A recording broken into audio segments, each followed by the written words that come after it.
Իսպանությունների թվի աճը ընդհանուր հանցավորության թվի իջեցման տեսանկյունից այնուամենայնիվ մտահոգիչ է եւ կարծում եմ առանձնահատուկ ուշադրության արժանի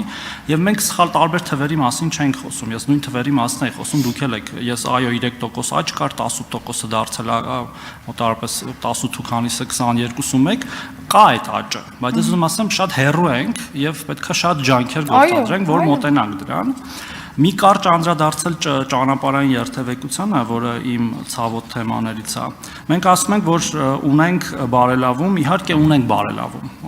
զոհերի վիրավորների թվով, բայց մենք մոտարպես նույն թվերի մեջ ենք լողում, այսպես ասած, որովհետև դրանից առաջ էլ ունեինք մոտարպես նույն չափի վատթարացում, ասենք 320-ը 378 էր դարձել, հիմա 333 է դարձել։ Մեզ ինչ որ նոր բան է պետք անել, այլ բան է պետք անել, որ այս թվերը փոխվեն, որովհետև 100,000 բնակչի հաշվով մենք շատ վատ վիճակում ենք։ Հիմա էլի չբերեմ այդ տարբեր երկրների օրինակները,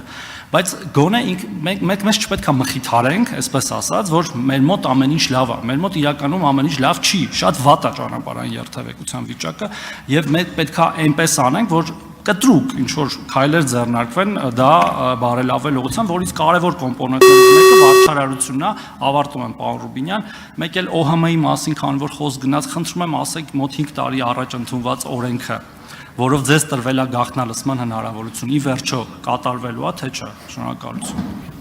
Շնորհակալություն հանցավորության բացահայտման գործիքակազմի առումով պարոն Թորոսյան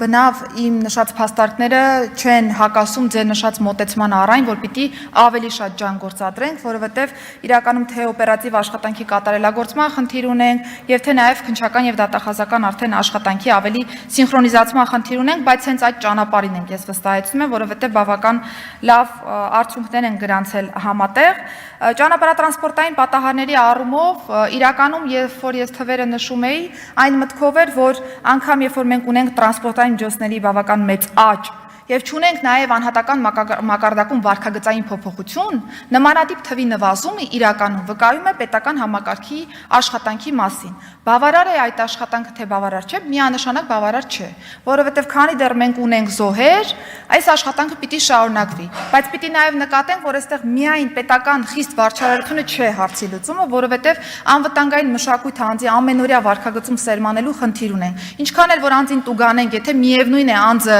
հակադարձ երթևեկությամբ է երթևեկելու կամ կարմիր լույսի տակով է երթևեկելու եւ հայտնվելու է ճանապարհատրանսպորտային ինչ-որ մի պատահարի մեջ, միևնույն է թիվը վիճակագրության մեջ արտացոլվելու է։ Մեր խնդիրն է նաեւ վարկագծի վրա ազդեցություն ունենալը, որովհետեւ այլ ճանապարհ չկա։ Մենք միայն ու միայն բարեկներին ուղակի հանելու ենք մայրուղիներ, որպեսզի կարողանան ինտենսիվ երթևեկությունը կարգավորել։ Եթե թույլ կտաք մի րոպե շարունակեմ ուղակի պարոն Ռուբինյան։